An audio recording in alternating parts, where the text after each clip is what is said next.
twongeye kubasuhuza ari nako tubaha ikaze kuri mwebwe mwese mukomeza gukurikirana amakuru ku Inkuru Mpamo TV aho muherereye mu bice bigiye bitandukanye bigize yisi dutuyeho. Nge ndi Claude, iyi ni Inkuru Mpamo TV. Twagiye rero twihuta cyane mu burasirazuba bwa Kongo, twibanda cyane ku bitero bikomeye abarwanyi ba M23 bakomeje kugaba muri teritwari ya Mwenga. Ingabo z'u Burundi zitawe muri yombi, intwaro zirafashwe, Kamituga FARDC, abarundi Wazalendo bahunze centre ya Mwenga, FARDC nabwo abarundi Wazalendo na FDL naho bahunze. Utu no duce tubiri tw'ingenzi M23 iri kugenda isatira, ariko M23 nyuma yo gusatira tuno duce, amakuru aravuga ko mu mujyi wa Kamituga n'umujyi wa centre ya Mwenga ubu ngubu abasirikare ba FARDC na Wazalendo bamajije kuvamo, ndetse ko hasigayemo ingabo nkeya z'u Burundi nazo zakubiswe inshuro ziturutse mu bice ngiye kukwereka. Ni operation rero ku rwego rwo hejuru.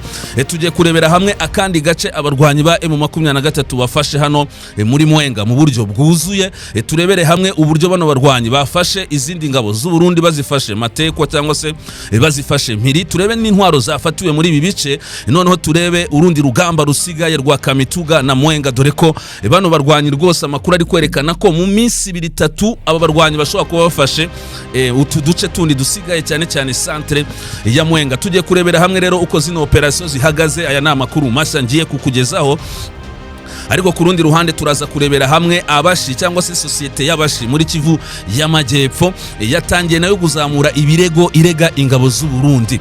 Aba ni abashi rero, ntago byari bimenyerewe ko abanyamulenge aribo bamaze igihe rwose bibasira ingabo z'u Burundi bazamagana, yaba twirwaneho yaba n'abandi banyamulenge biminembwe basohora amatangazo, ndetse n'imyigaragambyo ikomeje kubera muri Amerika yose iramagana abarundi, ariko bikozwe n'abanyamulenge.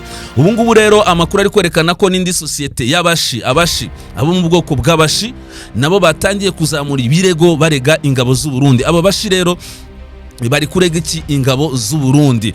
Kugeza ubu kandi u Rwanda rwongeye gutsiraho kondisiyo cyangwa se rwashizeho kondisiyo kugira ngo rubashe gukuraho ubwirinzi kuri Repubulika ya Demokarasi ya Kongo. Izi ngamba z'ubwirinzi rero ngira ngo mu mazigihe muzumva u Rwanda kuri inshuro rwatanze umucyo, ruvuga yuko cyangwa se rugira icyo rutangaza kugira ngo rubashe gukuraho ubwirinzi rwashiriyeho Repubulika ya Demokarasi ya Kongo. N'andi makuru wagiye atandukanye akomeza kuvugwa ku mirongo y'urugamba hariya muri Sud Kivu ndetse no mu bindi bice bigiye bitandukanye, niho tugiye kwibanda cyane rwose. Mbere yuko tujya muri izi ngingo tuzirambura, reka tubanze gato rwose dutumikira badutumye amasegonda make cyane rwose, ndende tuza twihuta cyane duhera ku mirongo y'urugamba. Ingabo z'u Burundi zafatiwe mu mirwano n'intwaro zazo, ndetse nazo zikaba zatangiye gukuramo akazo karenge. Aya makuru niyo ngiye kukugeza, ariko reka tubanze twumve gato abadutumikiye rwose, tureta tugaruka gato cyane mu masegonda make cyane. Ibintu by'ibihombo usa naho umaze kubimenyera kuri wowe, ngo abakozi bose ni kimwe, bose bakubarisha nabi. Ayaya, gute se kandi umuntu yakuvana ku isoko ngo kubera yuko utabasha kubara neza ibintu waranguye ngo bihuze n'ibyacurujwe hamwe n'amafaranga yavuyemo, unamenye ibisigaye muri stoke n'inyungu iri mu byamaze gucuruzwa? Uremeye uhebera urwaje kandi business yari yarakuvunye ukitangira kweri? Reka nkurangire Infinity Tech Solution. Injira muri iki kigo cy'ikoranabuhanga baguhe system igufasha mu bucuruzi bwawe. Wowe ufite restaurant, akabari, coffee shop, bistro, supermarket, warehouse cyangwa ubundi bucuruzi runaka, Infinity Tech Solution yavugusa umuti w'igihombo giturutse ku mibare. System ya Infinity Tech Solution iragufasha kubara inventory yawe yose, igufashe mu kwicururizamo nka POS, igufashe gutanga inyemezabwishyu. Mbega systeme uziko inakubarira ibyo usigaranye muri stock n'ibyacurujwe byose, ikagenda ikwereka imibare kandi ukayigendana muri telefone yawe. Hari na systeme baguhangitse mbere, ariko ubu ngubu ntabwo zishobora gukemura ikibazo ufite cyo kubara cyangwa kumenya stock yawe ukuntu ihagaze. Namwe mwashyizwe igorora, wijijinganya. Ibiciro byo ntibigukange, twegere gusa tuvugane. Kujyanye no kwishyura biroroshye, ntabwo tugorana.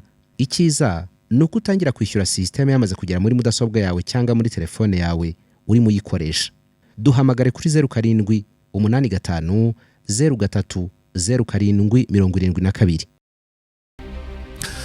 Amakuru yo kwizerwa ndetse akomeje kutugeraho nk'uko mubyibuka mu kiganiro kibanziriza iki nari nakubwiye ko abarwanyi ba M23 batangije ibitero bikomeye ku gace ka Kasika ndetse nkubwira yuko kuva ku isaha ya saa 4 n'igice bano barwanyi ba M23 bari batangiye kwinjira mu duce tumwe tugize Kasika, ingabo z'u Burundi zikomeza gukora resistance ari nako M23 igenda ibasunika inyuma. N'uduce tumwe na tumwe rero bano barwanyi bari batangiye kwinjiramo kuva saa 4 n'igice nk'uko mbikubwiye, ariko nyamara amakuru arerekana ko byaje kugera mu masaha ya après-midi abarwanyi ba M23 mu buryo bwuzuye rwose bamashije gufata kano gace ka Kasika. Ingabo z'u Burundi zahunze zirukanse ariko zita intwaro. Izi ntwaro rero z'abarundi zafashwe na M23 harimo n'iz'imisada ndetse na za AK47 n'izindi zigiye zitandukanye. Abarundi bataye intwaro nyinshi cyane kugeza ubu ngubu abarwanyi ba M23 bakaba aribo bazifite. Andi makuru kandi akavuga ko hafatiwemo abandi basirikare b'abarundi bagera kuri 7. Nujya kwitegereza rero muri iyi minsi ingabo z'u Burundi ziri gufatwa amatekwa cyane, duhereye za Kilungutwe n'utundi duce tugiye dutandukanye bano barwanyi bafashe. Kuki ingabo z'u Burundi arizo ziri gufatwa amatekwa cyane? Nuko amakuru ari kwerekana ko igisirikare cya Kongo cyane cyane muri utu duce turimo nka Kasika hano bafatiwe nta musirikare wa FARDC n'umwe wari uri kuharwanira, nta muzalendo wari uri kuharwanira, ni ingabo z'u Burundi zonyine ziri kurwana kuko FARDC na wazalendo bo barahunze, bahungiye Kamituga na centre ya Mwenga. Ariko ngiye kukubwira ibyabo naho batangiye kuhava. Kubwizo mpamvu rero kuba ingabo z'u Burundi arizo ziri kugaragara cyane ku rugamba muri biriya bice bya za Mwenga zihanganye na M23 ni nacyo gisobanuro cyo kuba arizo ziri gufatwa amatekwa n'intwaro zabo zigafatwa, kuko nyine urumva nibo bari kurwana bonyine. FARDC wazalendo babatereranye bo bamajije guhunga. Abarwanyi ba M23 rero amakuru ari kuvuga ko kugeza ubu bakomeza kugenda basatira centre ya Mwenga, ndetse amakuru akemeza ko aba barwanyi noneho karene nakubwiye ko haburi ibirometero 24, ariko amakuru aravuga ko rwose ibi birometero 24 hamajije kuvamo ibirometero 10, ubwo bigasobanura ko babura ibirometero bitarenze 14. Ndaje rero nkubwire nakandi gace bano barwanyi bafashe rwose hano muri Mwenga. Usibye aka gace ka Kasika abarwanyi ba M23 bafashe rwose mu kanya kuri uyu munsi mu buryo bwuzuye, nkubwira n'uburyo ingabo z'u Burundi zahafatiwe n'intwaro ubu nazo zahunze. Harakandi gace abandi barwanyi ba M23 bafashe katari Gasika. Aka gace na kahe bahu aka gace amakuru ari kwerekana ko hari akandi gace bafashe. Reka nze nkarebe neza nari nakanotinza ahantu rwose mu nyihanganire gato nako nkababwire, kuko ubona ko izi ntare za Sarambwe zikomeza kugenda zihuta cyane.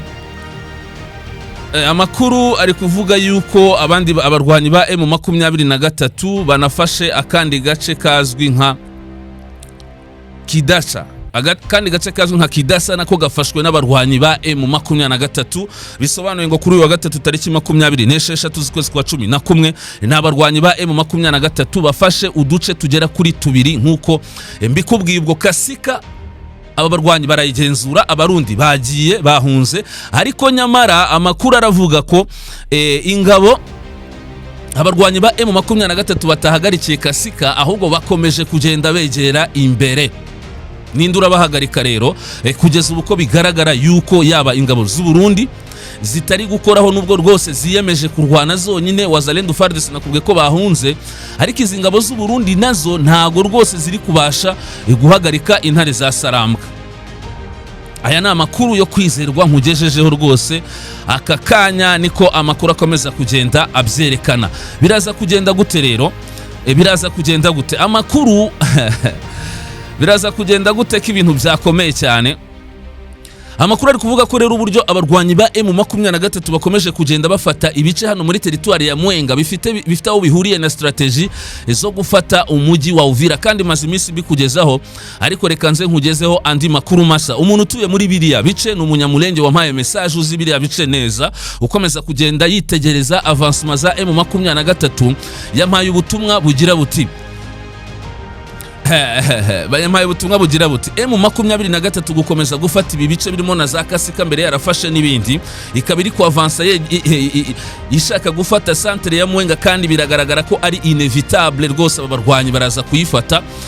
hano bakavuga ati mu gihe M23 noneho yabifashe santere ya Mwenga yaba imaze byaha aba barwanyi amahirwe menshi yo kwigarurira umujyi wa Uvira wa kabiri muri Kivu y'Amajyepfo.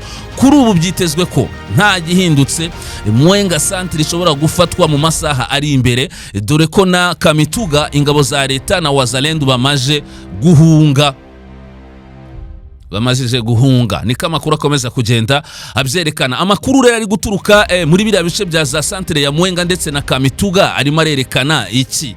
Aya ngaya nayo niyo ngiye kukugezaho. Nuko amakuru avuga ko ubu ngubu muri santere ya Kamituga FARDC na Wazalendo, santere ya Kamituga na santere ya Mwenga, FARDC na Wazalendo icyo bakoze barasahura barangije bahita bahunga. Nkuko rero mubyibuka nabikugejeje no ku munsi w'ejo, ni FARDC na Wazalendo bari bahunze muri biriya bice bya za Kilungutwe n'ibindi bitandukanye, n'utu turimo za Kasika. Abarwanyi ba M23 bari gufata, hasigaramo ingabo z'u Burundi, ibyo nabikubwiye.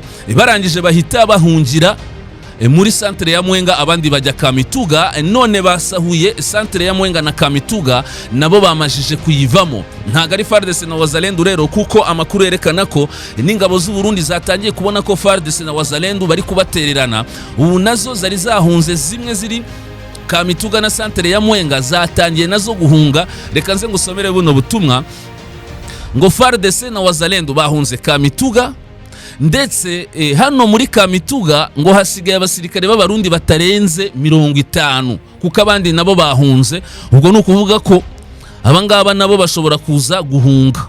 Ndetse bano bakerekana yuko aba baturage bo muri Mwenga bari kuvuga ati M23 nikomeza gukora zino avance gutya, iri gukomeza kugenda ifata uduce, ngo mu minsi 2 cyangwa se 3 irabimajije kugera muri santere ya Mwenga. Niko bavuga ati rwose nta gihindutse, mu minsi 2 cyangwa 3 hakurikijwe izi avancement za M23 buryo iri kwiruka, kandi bikagaragara ko FARDC na Wazalendo nibo banyekongo, ntago bari kurwana, bari kwiruka.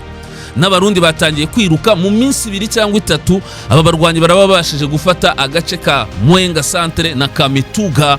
Reka tubitegereze kereka hagize igihinduka. Izi ni analyse z'abaturage bo muri santere ya Kamituga na Mwenga, ariko kuri strategy za M23 birashoboka ko wenda no muri iyo minsi 2 cyangwa 3 bataba bahageze, ariko abo baturage bo kuri analyse zabo ati umuvuduko rwose uburyo bari kwihuta cyane.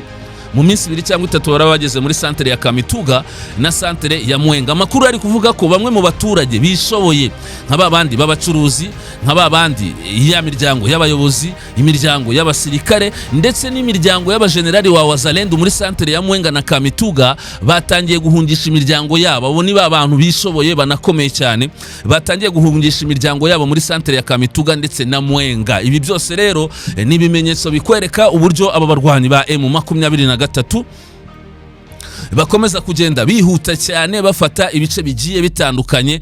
Hano rwose muri Mwenga ubona ko bafite gahunda yo gufata aka gace ka Mwenga gakora kuri teritwari ya Uvira. Aya makuru maze iminsi nyakugezaho. Reka noneho dukomeze kuri iyi kese y'ingabo z'u Burundi. Nakubwiye ko abanyamurenge ari bo bamaze igihe berekana ko ingabo z'u Burundi rwose ziteje akaga cyane ku banyamurenge muri Kivu y'Amajyepfo, bigaragambya muri Leta Zunze Ubumwe za Amerika, basohora amatangazo aturutse za Minembwe, ndetse banigaragambya n'Iminembwe kuko naho baheruka rwose kwigaragambya. Ubu ngubu rero ntago ari abanyamurenge gusa, kuko nabo mu bwoko bw'abashi batangiye kuzamura ibirego barega ingabo z'u Burundi. Abashi rero bararega iki ingabo z'u Burundi? Reka nze nkuhe iyi nkuru uko iteye. Umuryango w'abashi ukorera mu misozi miremire y'Imurenge uratabariza abacuruzi babo uvuga ko bafatiwe mu gace ko kwa Mulima muri teritwari ya Fizi. Mu gace ko kwa Mulima niho bafatiwe, hano ni muri teritwari ya Fizi. Bafatwa n'ingabo z'u Burundi mbere yo kujyanwa ahantu hatazwi, gufungirwa ahantu hatazwi. Amakuru aturuka muri biriya bice bya Minembwe cyangwa se muri iriya misozi miremire ya Minembwe, Amakuru aturuka mwira misozi miremire ya Minembwe ahamya ko aba bacuruzi bakomoka mu bwoko bw'abashi bafashwe n'ingabo z'u Burundi zibashinja gukorana n'abanyamulenge, ndetse ingabo z'u Burundi zikabashinja gukorana n'umutwe wa Twirwaneho na M23. Nujya kwitegereza neza koko nako nujya kwitegereza neza, abashi bakunze gukemangwa cyangwa se bakunze gushinjwa, ndetse na Wazalendo ubwabo n'ingabo z'u Burundi zakunze gushinja abashi ko ari bwo bwoko bwonyine muri Kivu y'Amajyepfo busa nkaho bukoranira hafi n'imitwe ya Twirwaneho na M23, kandi ngo bakundana cyane cyangwa se bakorana cyane n'abanyamulenge. Ni mu gihe abafurero, ababembe, abavira, abanyendu n'abandi bagiye batandukanye bo banga cyane urunuka abanyamulenge, ndetse batumva rwose impamvu M23 na Twirwaneho irwana. Ariko ngo bano bashibo ingabo z'u Burundi ngo zaje kuvumbura ko ngo bashigikiye M23 na Twirwaneho ko yafata biri abice ngikabakiza akavuyo ka Wazalendo. Abashibo baravuga ati M23 tuba bari gafata bino bice yabidukishije akavuyo ka Wazalendo. Kubwizo mpamvu rero ingabo z'u Burundi rwose ngo ziri kugenda zibata muri yombi nkuko bakomeza kugenda babivuga. Amakuru avuga iki ngo cyane cyane aba baturage b'abashi barakorana cyane n'abanyamulenge mu bijyanye no kugeza ibicuruzwa mu bice bya Minembwe na Mikenge. Urumva ko ingabo z'u Burundi zagize gutya zigota agace ka Minembwe kugira ngo abanyamulenge batajya guhaha mu tundi duce, ndetse na aide humanitaire itagera Minembwe. Ariko ngo abashi hari uburyo bari no gukorana n'abanyamulenge, noneho abashi akaba aribo bazana bimwe mu biribwa abanyamulenge bakeneye bakabijyana Minembwe, byitwa ko aribo babiguze, dore ko abarundi badahagarika abandi bantu bo mu bundi bwoko usibye abanyamulenge gusa, nyamara ngo babijyaniye abanyamulenge baba batumye kuko abanyamulenge badashobora kubona aho baca. Ibi ngibi rero ingabo z'u Burundi zirimo zirabibaziza. Aba bashi rero ngo bajyana bino bicuruzwa abanyamulenge bakeneye mu duce turimo za Mikenge, ndetse na Minembwe. Umwe mu bayobozi b'uyu muryango w'abashi utifuje ko amazina ye atangazwa ku mpamvu z'umutekano yavuze ko abantu barenze 10 aribo kugeza ubu bafashwe, kandi ko hafi ya bose bacururizaga ahitwa kwa Murima. Ibi bibaye mu gihe kuva mu kwezi kwa kabiri uyu mwaka ingabo z'u Burundi ziri mu bikorwa bya gisirikare muri Kivu y'Amajyepfo zafunze inzira zijyana ibicuruzwa mu duce twa Minembwe na Mikenge, bituma nta bicuruzwa bihagera. Aka gace karimo n'amasoko manini, kuri ubu kari mu bigenzurwa cyane n'izi ngabo z'u Burundi, n'ahitwa kuri Point Zero, kwa Murima, ahitwa Rusuku, ndetse n'ahandi henshi nko mu cyo hagati no kwa Ndondo. Umuryango w'abashi rero urasaba iki? Umuryango w'abasi urasaba ko ababo barekurwa nta kindi gisabwe nk'uko babivuga, nta cyaha bigeze bakora, ndetse nta n'icyaha kibahama. Uyu muryango uvuga ko ibyo abacuruzi bakorewe ari ukwamburwa uburenganzira, dore ko banambuwe ibicuruzwa n'ibindi byabo mbere yuko bajyanwa n'izi ngabo z'u Burundi. Kugeza ubu nta makuru arambuye yaratangazwa n'ubuyobozi bwa Fizi cyangwa se ingabo z'u Burundi kubijyanye n'icyo gikorwa kigayitse, ariko kugeza ubu ngubu izi ngabo z'u Burundi ziracyafunze bano banyamulenge nako bano bashi. Murumva rero ko ibintu bidakomeza kugenda neza. Abashi baravuga yuko rwose ingabo z'u Burundi nazo zatangiye kubibasira nk'uko ziri kwibasira abaturage b'abanyamulenge. Reka tujye ku yindi nkuru rero. Nakubwiye ko u Rwanda rwamajije gushiraho kondisiyo y'icyo kugira ngo rubashe gukuraho ingamba z'ubwirinzi. Ingamba z'ubwirinzi rero ngira ngo ni ikibazo gikomeye cyane. U Rwanda rwabonye yuko hari za FDLR ziri gukorana n'ubutegetsi bwa Kinshasa ndetse n'u Burundi, ndetse bashaka guturuka muri Kongo ngo bahungabanye umutekano w'u Rwanda, ariko nyamara u Rwanda ruhita rushiraho ingamba z'ubwirinzi. Ndetse amakuru yerekanye ko ubwo M23 yafataga umujyi wa Goma haburaga amasaha atarenze 72 kugira ngo ingabo zirimo iza Kongo, iz'u Burundi, ndetse hakavugwamo na SADC na za FDLR na Wazalendo bagabe igitero ku Rwanda. U Rwanda rwo rwahise rushiraho ubwirinzi, ndetse mu biganiro biri kubera Washington DC hagati y'u Rwanda na Kongo ku buhuza bwa Leta Zunze Ubumwe za Amerika, ni Kongo yifuza ko u Rwanda rukuraho ubuno bwirinzi. Kongo ikavuga ko u Rwanda rwohereje ingabo muri Kongo, ndetse u Rwanda ariko rwateye Kongo rwihishe muri M23. Kongo yo itanga definition y'ubwo bwirinzi muri ubwo buryo, ariko u Rwanda rukavuga ko rurinze imipaka yarwo. ubu ngubu rero ibiganiro birarimbanyije Washington, Kongo ati kuraho ubwirinzi, u Rwanda narwo ati manzu usenye FDLR. Kuri inshuro rero u Rwanda rwamajije kongera gutanga umucyo. U Rwanda rwongeye gutanga umucyo mu buhe buryo rero? Ati ruzakuraho ubwirinzi bigenze gute? U Rwanda rwongeye kuvuga ko rudashobora gukuraho ubwirinzi igihe hakiri abarwanyi ba FDLR muri Repubulika ya Demokarasi ya Kongo, kandi mu gihe bikigaragara ko bari gukorana n'ingabo za FARDC. N'u Rwanda rero ruvuga ngo mu gihe Kongo itaratsinsura abarwanyi ba FDLR ntago ruzigera rukuraho ubwirinzi niyo byatwara imyaka 100. Niyo byatwara imyaka 100 u Rwanda ngo ntago ruteze gupfa gukuraho ubwirinzi. Hano rero ibingibi byatangajwe nande? Ibi byatangajwe nande? Amakuru ari kwerekana iki? Ibi byatangajwe na Olivier Nduhungirehe. Uyu nguyu ni Minisitiri w'Ububanyi n'Amahanga w'u Rwanda, ngira ngo musanzwe mumuzi. Niwe werekanye yuko u Rwanda rudateze rwose gukuraho rudateze gukuraho ubwirinzi mu gihe Kongo itarasenya FDLR. Ahubwo reka tubirebe mu magambo yabivuzemo nkuko yakomeje kugenda bivuga. U Rwanda rwavuze ko inzira yonyine yatuma rukuraho ingamba z'ubwirinzi rwafatiye Kongo. Ibingibi byatangajwe na Minisitiri w'Ububanyi n'Amahanga Olivier Nduhungirehe, Ambasaderi Olivier Nduhungirehe, watangaje ko u Rwanda rudateze gukuraho ingamba z'ubwirinzi rumaze igihe rwarafashe keretse Repubulika Iharanira Demokarasi ya Kongo nisenya umutwe w'abajenosideri wa FDLR. Minisitiri Nduhungirehe mu kiganiro yahaye radio mpuzamahanga y'Abafaransa RFI yavuze ko gusenya uriya mutwe hari nabyo bizatuma uburasirazuba bwa Kongo bubona amahoro. U Rwanda rweruye rwose ati nimumara gusenya uriya mutwe nibwo uburasirazuba bwa Kongo buzabona amahoro, ariko igihe cyose mutarasenya FDLR no guhagarika gukorana nayo ntago buriya bice byo muri Kivu y'Amajyepfo n'Amajyaruguru bizigera bibona amahoro. Asubiza, Minisitiri Patrick Muyaya uheruka gutangaza ko nta mahoro afatika azigera aboneka keretse u Rwanda ruvanyeho ingamba z'ubwirinzi. Nduhungirehe yagize ati Patrick Muyaya yakwiye gusoma amasezerano ya Washington.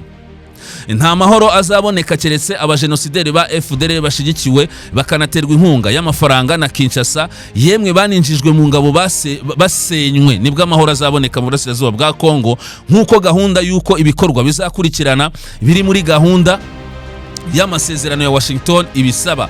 Isenywa ryabo bajenosideri bikozwe na Kinshasa niryo rizafungurira amarembo gukuraho ingamba z'ubwirinzi z'u Rwanda. Minisitiri Nduhungirehe yateye utwasi bivugwa n'abategetsi ba Kongo ko gusenya FDLR no kuyambura intwaro bigomba kubimburirwa no gukuraho ziriya ngamba. Ati ibyo si ukuri, FDLR iracyari hariya, igomba gusenywa nkuko amasezerano y'amahoro ya Washington abisaba. Muribuka itangazo rya FARDC yahamagariye FDLR kurambika intwaro hasi. Nyuma ya FDLR yasohoye itangazo, nyuma yaho FDLR ngo nayo yahise isohora itangazo ibesa ko yiteguye kurambika intwaro ikishikiriza MONUSCO, ariko ko yabujijwe na M23. Kongo ikavuga ko ari ingabo z'u Rwanda ngo zabakumiriye bigatuma batishikiriza MONUSCO n'inzego za leta. Hanyuma mwabonye ikiganiro cy'umuvugizi wa FDLR wavuze ko batazigera barambika intwaro, ko bazakomeza kurwana kugeza ku munota wa nyuma. FDLR iracyahari kandi ifashwa na Kinshasa. Icyo dusaba nuko isenywa nkuko amasezerano ya Washington abivuga.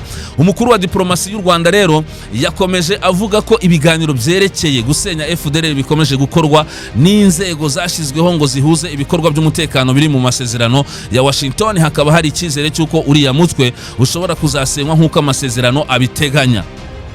Ibya Kongo n'u Rwanda rero bikomeza kuba akasa mutwe cyangwa se amayobera, kuko Kongo iravuga iti turasenya FDLR uko u Rwanda rwakuyeho ubwo wabanje gukuraho ubwirinzi. U Rwanda narwo ati tuzakuraho ubwirinzi ariko mwabanje gusenya FDLR, kandi nta mahoro azaboneka mu burasirazuba bwa Kongo iyo FDLR mutarareka gukorana nayo no kuyisenya. Kinshasa nayo ikavuga iti kugira amahoro aboneke nuko u Rwanda rwabanza gukuraho ubwirinzi rwashizeho. Murumva rero ko ibintu ntago byoroshye. Minisitiri Olivier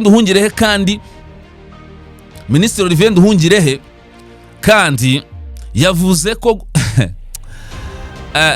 gusenya uriya mutwe nyine ngo nibyo bizatuma amahoro aboneka mu burasirazuba bwa Kongo. Murumva rero ko rugeretse hagati y'u Rwanda na Kongo rwose iki kibazo kugira kizakemuke bizagorana cyane. Nababwiye ko kugeza ubu nubwo Kongo ivuga ko iri gusenya FDL cyangwa se ishaka gusenya FDLR, ku munsi w'ejo nabonye ngo bafashe gahunda FARDC na MONUSCO yo gutangira gushinga amaradiyo mu midugudu igitandukanye ya Walikale ngo yo gukangurira FDLR gutahuka.